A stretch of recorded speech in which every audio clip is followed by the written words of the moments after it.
Hello, welcome to CEO Check-In. Today is an exciting day because my 12-year-old went back to school today.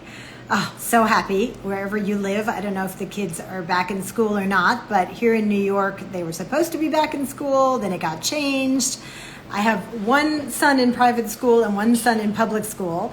The one in private is not back yet, but the one in public school just had his first day today. So I'm super excited to hear about it. He's in a little pod that is going to have just 6 kids in it, keeping it small, keeping it tight, and he's lucky that 2 of his friends are in it, so that's great.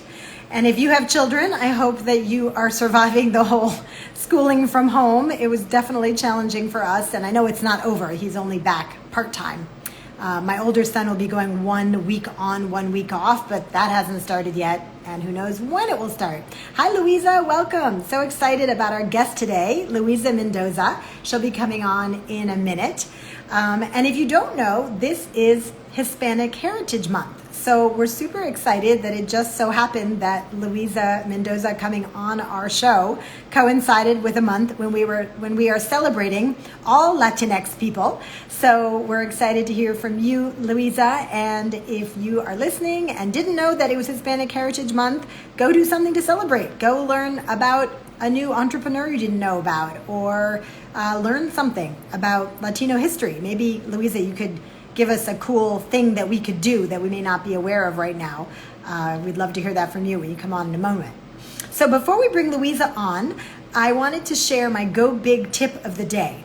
My Go Big tip today is to make big, bold decisions. And the reason I'm having that be my Go Big tip is that when you are in business, getting to make the kind of big, bold decisions that you need to make can be the hardest part of the whole thing. Finding the confidence, taking those risks, listening to that inner voice that says, I think I can do this, even if I don't know all the pieces I need, even if I don't have all the money, even if I'm not sure how I'm going to make it happen. And Louisa really embodies that because she made a big, bold decision to start her business right before the pandemic, and then unfortunately had to do a lot of pivots, as I know everyone listening has had to do, but I'm excited to share her story with you because it's pretty unique. And she's still making big, bold decisions. So we're really proud of you, Louisa. I'm proud of you as one of your mentors and friends. And if you're listening and wondering, well, what is that big, bold decision that I might need to make about my business? It's usually the thing that scares you, right? There's a reason that's a quote, do the thing that scares you, is we usually know what we need to do. We just are afraid to do it. So let this be a little reminder to listen to that voice and trust yourself and make that big, bold decision. And now we're going to hear from Louisa and find out how she was able to do that. So Louisa, I'm going to bring you on. Hang on a second. Here we go. Louisa Mendoza is an entrepreneur, a mom, the daughter of 2 awesome parents. Hello, dear. Hi. Hello. How are you? I'm So good to great. see you. I know, you too. I've been so looking forward to this. Same here. And look, it's all about perfect timing that the stars aligned to do it I on know, right? We Hispanic were supposed to Heritage do this Month. last month, and here we are. It was meant to be. Absolutely.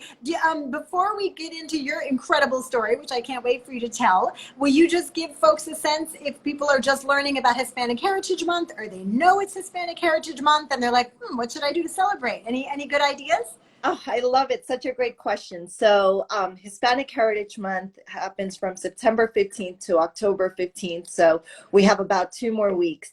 And I would say right now, the best way that women on your podcast here, on your platform, could help the Hispanic community. I'm a firm believer that when one rises, we all rise.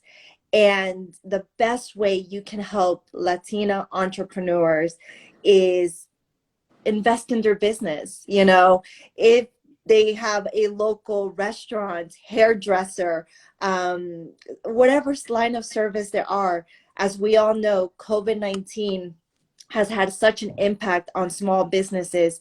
And we know that women and minorities have been hit harder than any other demographic. So And true. so when we can go out and support, I know this weekend I finally went and did my hair, and I was like, I'm looking for a Latina woman to do my hair. It looks awesome. I love Thank you. So you're saying, yeah, shop Latinx right now. Shop during this time. Latinx. Yeah, any good place to find a list of Hispanic-owned businesses, Latinx-owned businesses? That is a great question. I was kind of just Googling. I literally Googled, and actually I went to Groupon, and I called the hair salon. I saw that they had a Groupon, and I said, I want to support one of your hairdressers who's a Latina, and do you have somebody available? And she said, yes, I have Maddie, and she is from Puerto Rico. And I said, perfect, I'll go with her. And I love it. I love that. Well, actually, wait, I do have a resource because the vice chair of our leadership council, Erin Coles, is on the board of another women's organization called Women Owned. And the founder of Women Owned is a Latinx woman. And I know they have a lot of Latinx businesses in their community. So maybe check out Women Owned on Instagram and follow them and find out who some of the businesses are that they are helping. And that might be a good place to start. But thank you for those couple of tips. So you can just do like Louisa did and jump on, Google or Yelp or wherever and find a local business that is Latinx owned. But I cannot wait one more minute to get into your story because you have such an amazing story. I was also remembering, getting ready for today, that we met through our shared friend Fernando, who's so awesome. And this reinforces my theory that some of my favorite women friends are introduced to me by men. I don't know if you've had that happen too, but yeah, for some reason, right? So they see the power, they see the connection. I don't know. We put us together, and the rest is history. So the rest is history. 3 years ago, right? You came to the $1 Million Women Summit, and then maybe we could just pick up in the bar for you to tell your story. I get chills. I get chills just thinking about the journey. Because the Go Big tip today was make a big, bold decision. Yes, absolutely. So I'll take you guys back. This is going 2 years ago. I had attended Julia's Summit and $1 Million Women Summit, which I think of you every day because look what I have in my desk. Oh, awesome. The wine tumbler. I love it. Do you have Frida Kahlo? Who's on the other side? I should have had my Frida Kahlo one. You do? Awesome. Yes, right. Latinx, another Latina. There we go. Just in time. So I'm inspired. I get invited. I'm working for the NBA at the time for the Brooklyn Nets.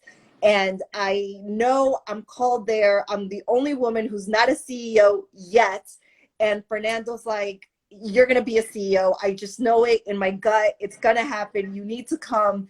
I think I was the only non-CEO woman at the time. And I had two things that were brewing inside of me. And we met afterwards and I said, Julia, I have two ideas and I don't know which one to go with. I shared both ideas with you and I'll never forget. It was that day that you said, go with the business idea where you actually have experience because that's where your credibility will be. You had like years of experience, actually. Yeah. I mean, you glossed over it kind of quickly, but tell everyone what you were doing. Yeah. So for the last 19 years of my career, I have been in tourism and sports. I started out on the tourism side, where most recently I was director for NYC and Company. I was responsible for Spain and Latin America, promoting New York City to the world. And I thought that was my dream job. And you were making them millions of dollars, right? In that job. Well, I mean, you grew their revenues tremendously. I remember you telling me that. Yeah. I mean, it was beautiful because right towards the end of me leaving NYC and Company, we saw that the numbers from Latin America and Spain, visitors coming to New York had increased. So I knew that I had turned on the car, left the engine running. And as I told my predecessor who would join the team, I said, now you just got to ride this baby because the hardest part has been done. And you laid the groundwork. Well, that's typical entrepreneur behavior, right? Like you were in a big company, but you were acting like an entrepreneur in that big company. And that's probably one of the things that planted the seed of like, wait, if I can make all this happen and make them millions, maybe I should go out on my own. Okay, so we met in this bar. Right, we met at the bar, but from Yes. NYC and Company is when I went to go work for the Brooklyn Nets. And I went to work for the NBA. And then that's when I had my $1 million idea, because I had to give a presentation to all of the sports teams in the United States explaining the impact of sports and tourism. And it was mind-boggling when I met with the US Travel Association that out of all of the sports teams, NBA, NFL, MLB, over 100 teams, that only 5 teams had a sports and tourism pillar. And of those 5 teams, only 1 team had hired a tourism expert to come and establish that department, which was me. I couldn't believe it. I was like, this is crazy. So long story short, I'm meeting with all of the sports teams and I tell them, listen, when it comes to sports, it's super competitive. But when it comes to tourism, we're a family. And if you guys need any help, you have a sister in New York, I'm in Brooklyn, I'm here to help you. And that's where it started. The phone started ringing, the team started reaching out. And then on the other hand, my clients were like, you get it. You know what we need. Can you give us access to more teams? And that's where. So you had a foot in both worlds, right? You had a foot in the tourism world and a foot in the sports world. Correct. And you knew how to get those worlds to talk to each other. That was correct. Like that was my secret sauce. So in January, I officially launched my company. I told the Brooklyn Nets that I was leaving, that I was starting my I'm own. going to back you up. I'm sorry, Louisa. Okay, so you came to the summit. You're the only non-CEO there, but you're like, I think maybe I've got a company in me. Then you and I met in the bar for drinks, right? And you're like, I have these 2 ideas. Tell us about the big, bold decisions. I don't want to skip over that. I know there's someone watching right now who's like, I have an idea for a company too. Yes. Like, how did you do it? Yes, how do you quit your job? Like, how'd you do all that? Yes, you gave me such critical advice that day that I will never forget. As I was walking down the street and you said to me, okay, now that we know which is the company you should go with, because it's sports and tourism, that's where you have your knowledge, credibility and experience. Yes. You said to me the most powerful thing.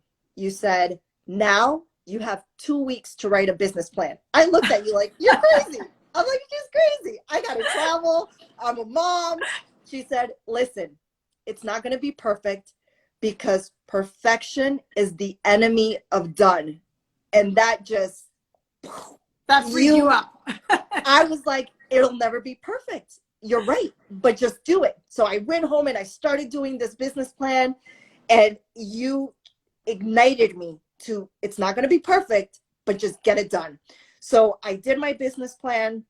And then the other remarkable thing that happened, you said, I want to be your advisory council. I'm like, I have an advisory council? You're like, yes, you need it. You have a business plan and an advisory council and a business. Let's do all in an hour, guys. And I went in with, should I do this business or that business? And I came out with the business plan and with my first advisory council member. And that, I cannot tell you guys the power of that, because you believed in me. You ignited me that it was possible. And you said, I'm here for you. And that's something that I will be eternally thankful. So I did the business plan. It was so easy, Louisa, really. You're such a rock star. But thank you for saying that. And I just want to point out for anybody listening that, if you have an opportunity to get through some doors, right? I've kicked down a bunch of doors in my life, as a woman, as someone who's raised capital, who's built multi-million-dollar businesses. Grab a sister and pull her through that door.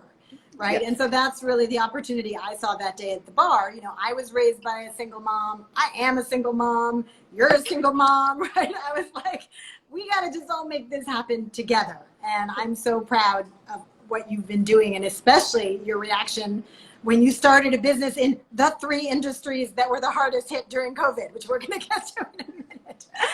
But thank you for retelling that story. And for anybody listening who's like, wait, I've got my big idea. Like, none of this would have happened if Louisa didn't say, hey, I want to meet with you, and insisted, right, on getting back in front of me. So it's all about being bold, right? And so your big, bold decision after you met in the bar was basically, I'm going to write a business plan. I'm going to trust myself to start a business. And then, of course, part 3 was, I'm going to quit, right? Which is friggin' huge. Tell us about that part. That's the part that stops most people. So I went in, of course, being in a sports entity, it's all men. And I was reporting to 3 men at the time. and we had a heart to heart. There was a lot going on in the organization. We had just sold the team, and we just had a coming to Jesus moment where I said to them, listen guys, my next step is I am building my company, Global Tourism, Sports and Entertainment, and I want to do for other teams what I've been able to do for the Brooklyn Nets, and that is to bridge the gap between sports and tourism. And they said, we want to be your first client. They hugged me. They said, we're so proud of you. And at that point, I knew that I was doing the right thing because I love that. they were just so supportive. Huge shout out. Were you nervous going into that meeting? Like, did you know it was going to end that way? Of course. I was so nervous because I didn't know what they were going to say.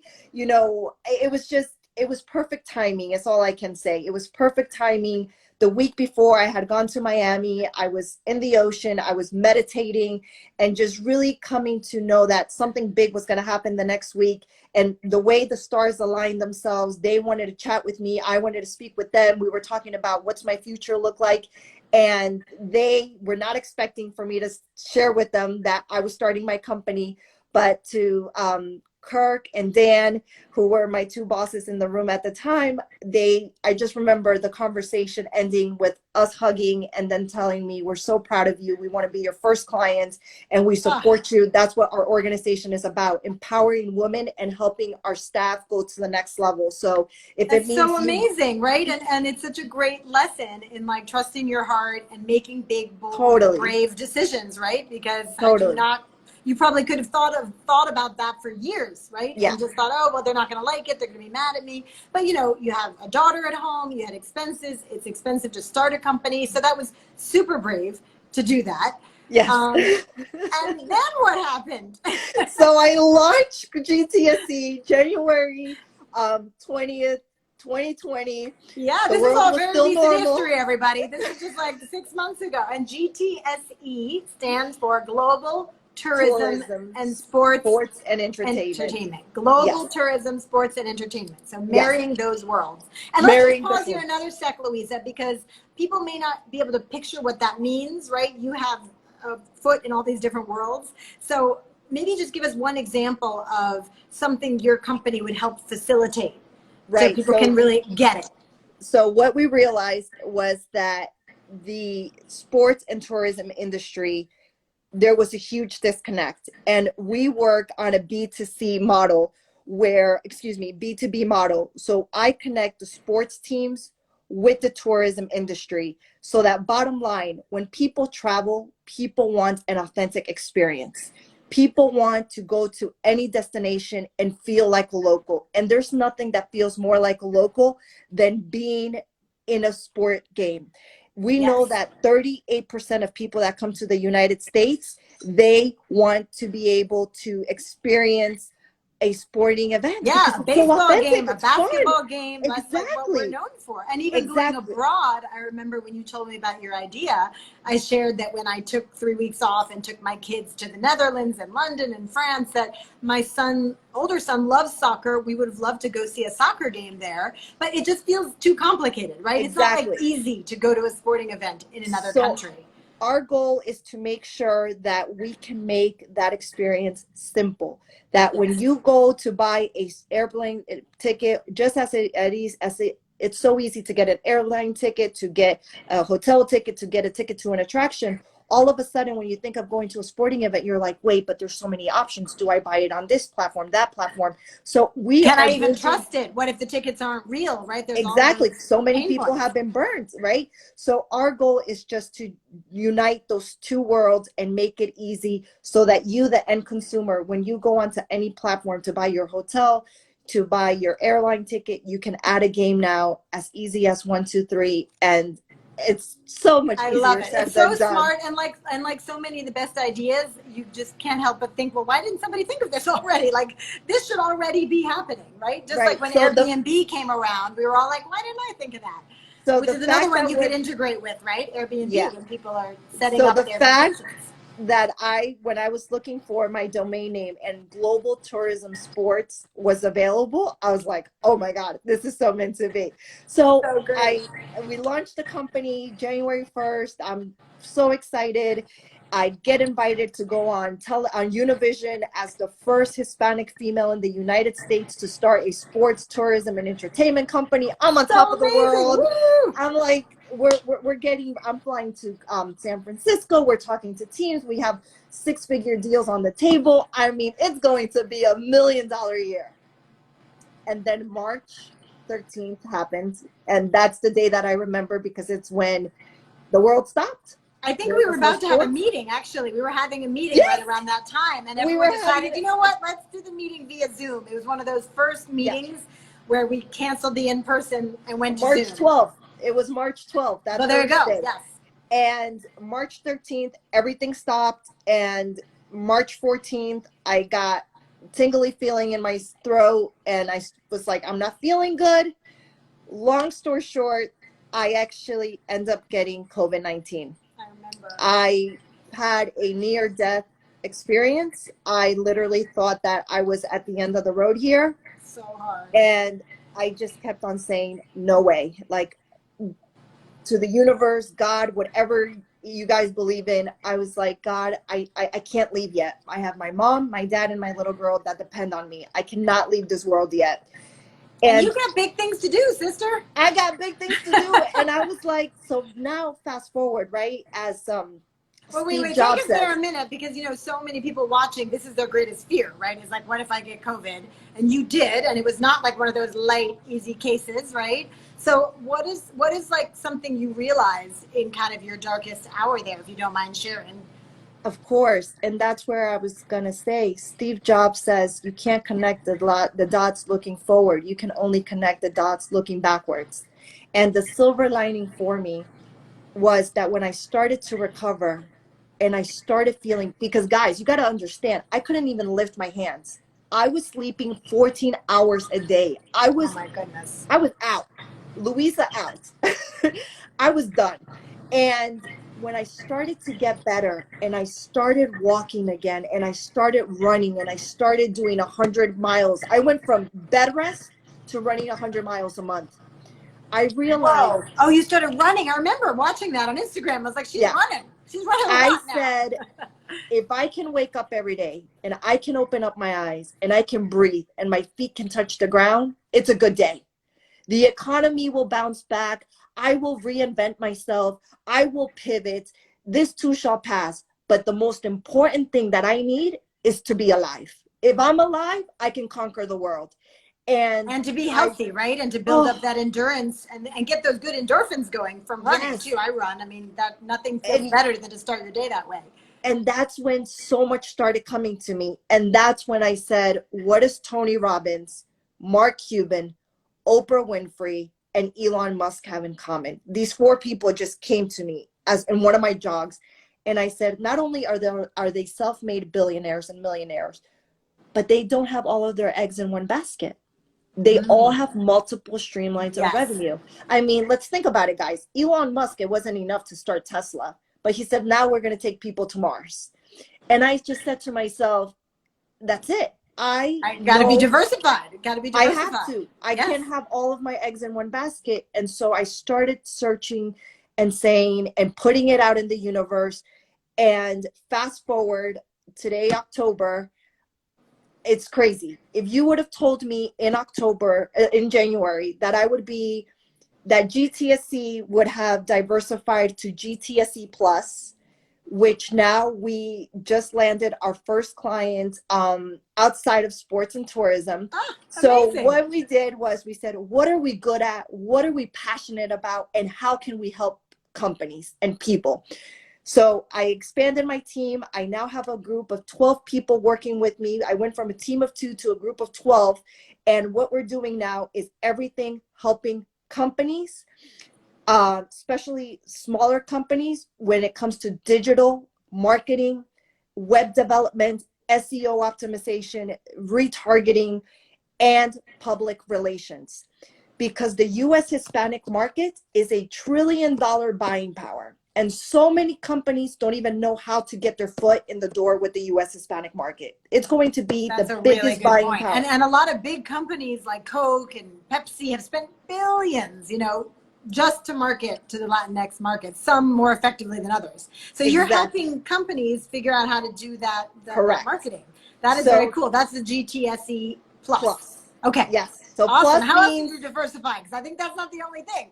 so that's one of the ways. And then the second thing, I knew entertainment, right? Global tourism, sports, and entertainment. There's a reason why entertainment was in there.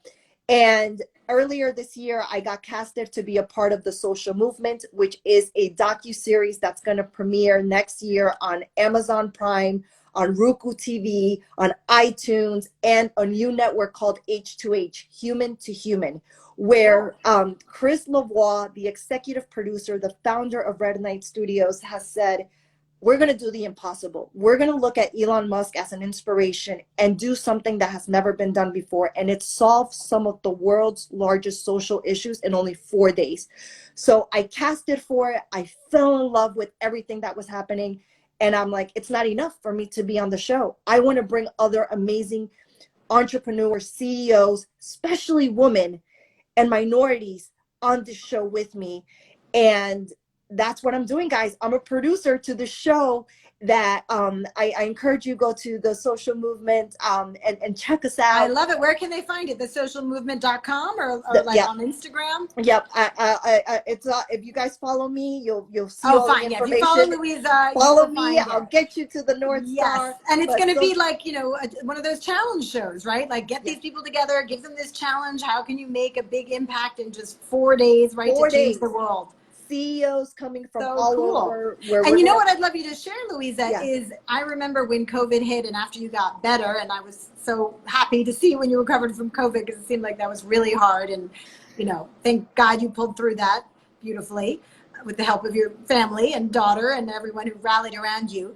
But then I remember soon after that, you had a blog post that went live. I think it was on LinkedIn, about how being an immigrant is a big part of your identity, and also talking about other immigrant founders. And maybe that wasn't quite the angle. Can you remind us? Because that's how the show found you, right? This is such a cool story. I want to say that was probably the biggest, you know, in terms of posting something. So I took my daughter on a Saturday afternoon for miniature golf, and she's playing with her friends. So I'm behind, you know, kind of chaperoning.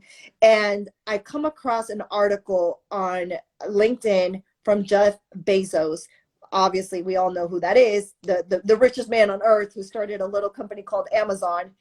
And I had no idea that Jeff's stepfather, who he says my father, is actually a Cuban immigrant that came to the United States when he was a teenager with 4 pants, 4 shirts, and a knitted sweater made out of rags that his mom made for him.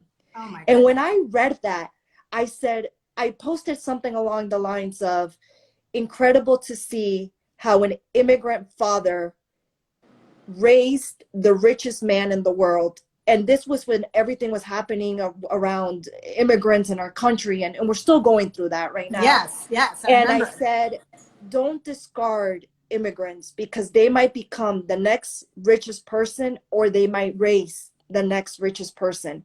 And I just poured out my heart in that. And oh my God, I mean, people started reposting it.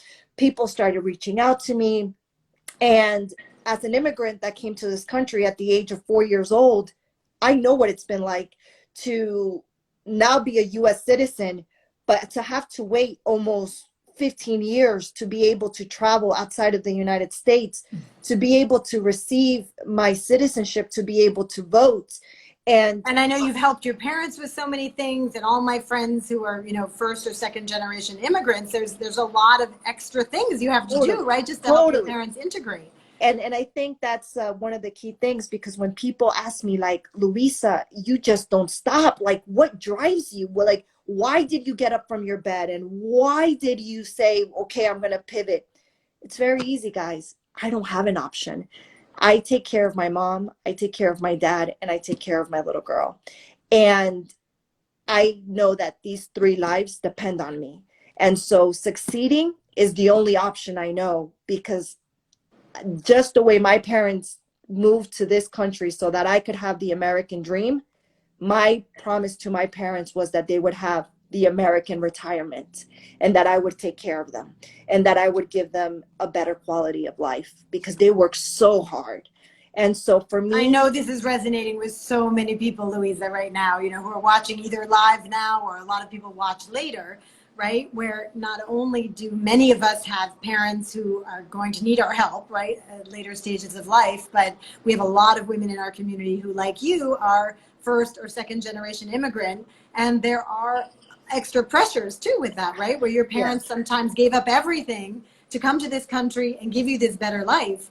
yeah, And although sometimes I have seen, Louisa, that it can keep people stuck in their corporate jobs because hmm, they're like, how can I take this risk? How can I go out on my own and take that risk? So your yeah. parents must be very special people that they raised you with, this idea that you could go pursue your dream, right? That you didn't feel like, oh no, if I take this risk, they're going to be mad at me. Would you Yeah. speak to that a minute? Do you know what I'm talking about? Yeah, no, and it's so funny you mentioned that because my father is like the more conservative side.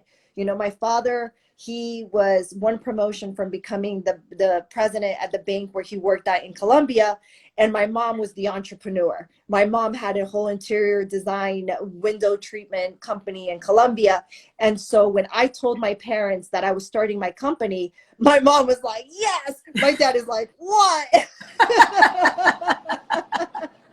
And I just had to explain to my father that, my goal in life is to leave a legacy where women and minorities and children can realize that anything is possible if we have the courage to follow our dreams. And it was about a year ago that I was in Miami. I was doing my morning meditation. I was looking at the ocean, and I'll confess with you guys my meditation that day. I was like, God, thank you so much, because I went from extreme poverty of like my first dining room table was a cardboard box, to someone through corporate America that has had the opportunity to travel over 30 countries and stay at 5-star hotels and dine and wine and meet celebrities and, Yeah, you and give know, your daughter a beautiful life. I mean, life, what you're and buy modeling my for her is parents the amazing. dream house and all of these things. But when I looked into the ocean, I said, God, that's just the beginning of what I want to do. It's not about me. I want to help so many women and entrepreneurs, and I want to be a philanthropist. And I looked at the ocean and I said, I want to be rich like the ocean. And the waves just started coming. And honestly, that was when I said, confirmation, I got to go on my own, because we know that working for corporate America will never give us that abundance, that financial Well, and abundance. especially as women and minorities, right? It's Right, like the earning wage gap is definitely still there. It's right. better, but it's there. It's Yeah. really entrepreneurial women who have the greatest chance of gaining real wealth in their lifetime and then passing that on to future generations. So I love what you're doing. And we've been cheering you on here at Million Dollar Women and love having you as part of our community. Is there anything that you would like to share with someone watching today who is back where you were? Like, can I take this risk? Can I start my company? Because look, this isn't a story of like, look, Louisa started her company and everything went perfectly. It didn't, right? COVID hit. You were in the 3 industries that were shut down immediately, right? Sports, entertainment, tourism, all shut down immediately. But I think what you're seeing about Louisa is she has such a strong mindset and practices to keep her positive, looking for opportunities, sharing her heart, being vulnerable, writing that blog post about how that touched you, reading about Jeff Bezos' father. And that's what attracts all this goodness, right? You have manifested all this, Louisa, right? There's no Mhm. like lucky star over you. You have Yeah. manifested all this.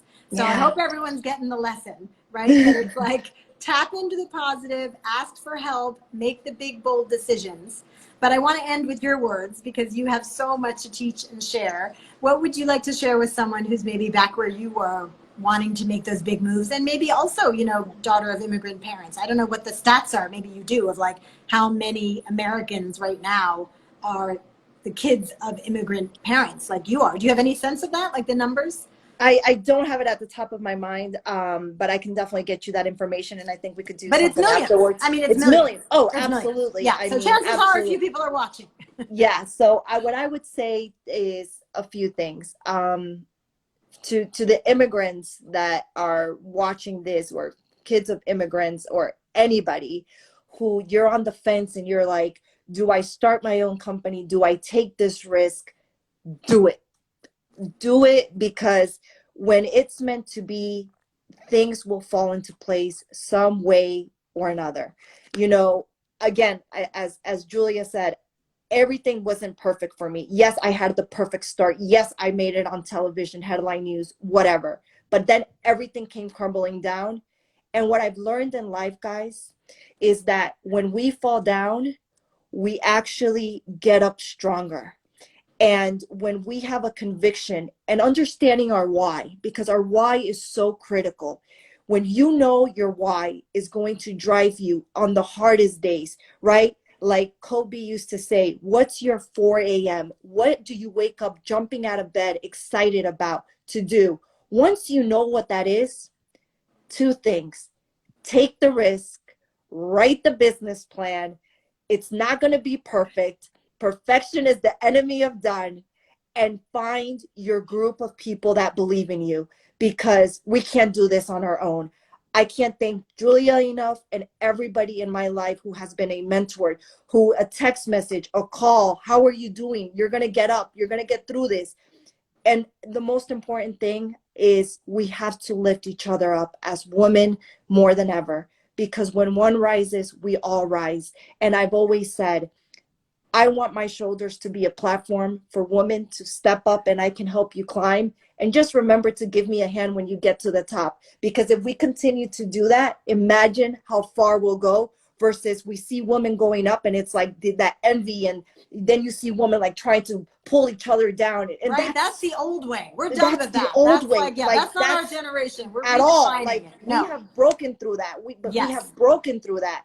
And it's so beautiful to see that we've done that. So just be in touch with yourself, understand your why, what drives you, what motivates you. It's not going to be easy, but the harder it is, the bigger the lesson learned. And when life throws you lemons, not only make lemonade, but create a lemonade stand, right? I love it. That's the entrepreneur in you. Create when life gives you lemons, make a lemon stand. That's awesome. That's it. Spoken like a true mom, right? I'm sure we both did many lemonade stands with our children. And I know Ariana, your beautiful daughter, has entrepreneurial visions as well. She's making masks and starting her own companies, and she's an amazing girl who's such a testament to what a beautiful, not only mom and soul you are, but, you know, role model for her. So Louisa, I am cheering for you. We have no doubt that you are going to keep making lots of lemonade and lemon stands and diversifying your revenues and growing GTSE and taking along a lot of amazing people with you. I feel lucky to be on the ride. I know that you've gathered some really bright minds to help you grow this company, and we've so enjoyed watching you just thrive and pivot and do whatever needs to be done. So thank you for coming on, sharing some of your wisdom and some of your journey. Happy Hispanic Heritage Month. And let's end with, how about your favorite Spanish saying? I know you and I both love quotes, and you've shared a lot of wonderful quotes here, including what is it, the one you just said was we all rise together. Say that one again. When one rises, we all rise. When one rise, we all rise. Is there something in Spanish that you could share? Super easy, and I want you to say it with me because it's only 3 words. Sí se puede. All right. Sí se puede. Which means, yes, you can. I love it. It's all mindset, guys, right? It's all mindset. So the moment you know that you can break through it, I heard a beautiful quote the other day, and it's from Oprah, and she says, many times in life, we don't get what we wish or what we hope for. What we get is what we believe in. So what are you believing? It's all mindset. It all starts right here. And then it connects with this right here, and then with the beautiful people like the ones right here. So that's the full beautiful. circle. I couldn't agree more. So beautifully said. So we're going to end on your words. Sí se puede. Yes. Sí se puede. Sí se puede. And we love seeing what you're doing to grow your business and be a role model for your family and for so many entrepreneurs who are looking to you in your journey. So keep going. Big, big hug, virtual hug. And I will see you soon. Thanks so much for coming on, Louisa. Thank you. Gracias. Bye. Oh, gracias. Ciao, De ciao. nada. I know we're not going to start doing my bad Spanish. Good French, very bad Spanish. That was so fun to hear about Louise's journey. There are so many amazing lessons in there about following your dreams, making big, bold, brave decisions, gathering people around you to help, being willing to pivot and change when the whole world throws lemons at you, make lemonade stands. And just like she says, when one person rises, we all rise together. Could not agree more. So, si se puede. Have a great day, and I will see you all on the next CEO check-in next Wednesday. Stay brave and go big. Bye.